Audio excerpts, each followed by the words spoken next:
Friends എല്ലാവർക്കും മറ്റൊരു video സ്വാഗതം. അപ്പോൾ ഇന്നത്തെ വീഡിയോയിൽ എത്തിയിട്ടുള്ളത് നമ്മുടെ മണാലിയിലെ നമ്മുടെ അടുത്തൊരു ദിവസമാണ്. അപ്പോൾ നമ്മുടെ വൻവിഹാറിൽ പോയിട്ട് അടുത്ത ദിവസം വന്നിട്ട് ഇതാണ് നമ്മൾ താമസിച്ചിട്ടുള്ള തോമസ് വില്ല എന്നുള്ള പ്ലേസ്. ഓക്കെ, ഈ ഒരു സ്പോട്ടിൽ നമ്മൾ ട്രെയിനിൽ വെച്ച് തന്നെ നമ്മളിതിൻ്റെ റേറ്റും ജസ്റ്റ് നോക്കിയായിരുന്നു. അപ്പോഴാണ് നമ്മൾ കണ്ണ് തള്ളിപ്പോയത്. 78,000 രൂപയാണ് ഒരു നൈറ്റിന് നമുക്ക് ഇവിടെ താമസിക്കാൻ വേണ്ടി. ബട്ട് നമുക്ക് നോർമലി നമ്മൾ നേരത്തെ ബുക്ക് ചെയ്തിരുന്നതുകൊണ്ട് വെറും 5,000 രൂപയിൽ നമുക്ക് ഫ്രണ്ട്സിന് എല്ലാവർക്കും കൂടെ കിട്ടി. ബട്ട് നമ്മൾ ടോട്ടലി 4 പേരുണ്ട്. 4 പേർക്കും കൂടെ നമുക്ക് ആ ഒരു ടൈമിൽ നമ്മൾ അതേ ബുക്ക് ചെയ്തത് വന്ന് ഡയറക്റ്റ് ഇവിടെ ബുക്ക് ചെയ്യാൻ വേണ്ടി നോക്കിയ ടൈമിലാണ് ഓൺലൈനിൽ കാണിച്ചത് 78,000 കാണിച്ചു. പിന്നെ 64 ആ ഒരു രീതിയിൽ ചെറിയ ചെറിയ വേരിയേഷൻ വച്ച് നിന്നു.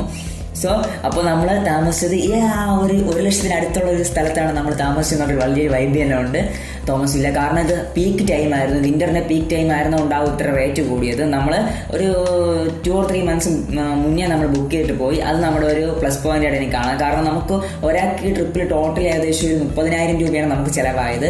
ബട്ട് ആ ഒരു 30,000 രൂപ തന്നെ ഏകദേശം എനിക്ക് ഈ ഹോട്ടലിൽ താമസിക്കാൻ വേണ്ടി മാത്രം ആവുമായിരുന്നു.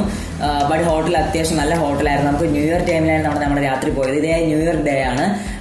മണാലി മാൾ റോഡിലൊക്കെ നമ്മൾ കുറച്ചൊക്കെ ചുറ്റിക്കറങ്ങി അവിടുത്തെ വീഡിയോസൊന്നും കൂടുതൽ എടുത്തില്ല. ബട്ട് അതിനുശേഷം നമ്മൾ രാത്രി ഇരുന്ന ഒരു ഫ്രീ ഫുഡൊക്കെ ഉണ്ടായിരുന്നു. ന്യൂ ഇയറിൻ്റെ കുറച്ച് സെലിബ്രേഷൻസ്, കേക്കൊക്കെ മുറിക്കുമെന്നൊക്കെ പറയുന്നുണ്ട്. ബട്ട് അതൊന്നും കണ്ടില്ല. അതിനുവേണ്ടി ഞാൻ ഫ്രണ്ട്സ് കുറേ നേരം വെയിറ്റ് ചെയ്തിരുന്നു. ഇവർ കുറച്ച് ഡാൻസ് ഒക്കെ കളിച്ചു, ഇങ്ങനെ ആടിപ്പാടിയൊക്കെ അങ്ങനെ അങ്ങ് നിന്നു.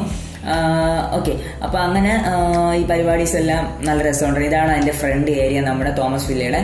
ഇവിടെ നിന്നാണ് നമുക്ക് തോമസ് വില്ലയ്ക്ക് അകത്തേക്ക് പോകാനുള്ള എൻട്രി. അവർ ന്യൂ ഇയർ ആയതുകൊണ്ടാണ് അത്യാവശ്യം ബലൂണൊക്കെ വെച്ച് സെറ്റ് ചെയ്തിട്ടുണ്ട്. അതിനുശേഷം അവിടെ സൈഡിൽ ഇങ്ങനെ ഊഞ്ഞാലാടാനൊക്കെ ഉണ്ട്. ആ തണുത്ത് മരവിച്ച അവസ്ഥയിലിരുന്ന് ഊഞ്ഞാലാടുന്നതൊക്കെ ലൈഫിൽ മറക്കാൻ പറ്റുന്ന നിമിഷങ്ങളാണ്.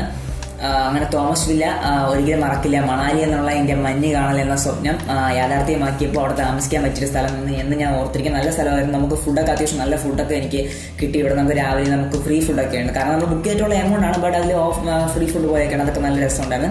ഓക്കെ, അപ്പോൾ നമ്മൾ മഞ്ഞ് കാണാൻ വേണ്ടിയുള്ള യാത്ര നമുക്ക് അടുത്ത ദിവസം ആരംഭിക്കുകയാണ്. വരുന്ന വീഡിയോ നമ്മൾ ആഡ് ചെയ്യുന്നതായിരിക്കും. ഓക്കെ ഫ്രണ്ട്സ്, നമ്മുടെ വീഡിയോസൊക്കെ മൊത്തം കാണുക. ഓക്കെ, ഇതുപോലെ മറ്റുള്ള വീണ്ടും കാണാം. Bye bye.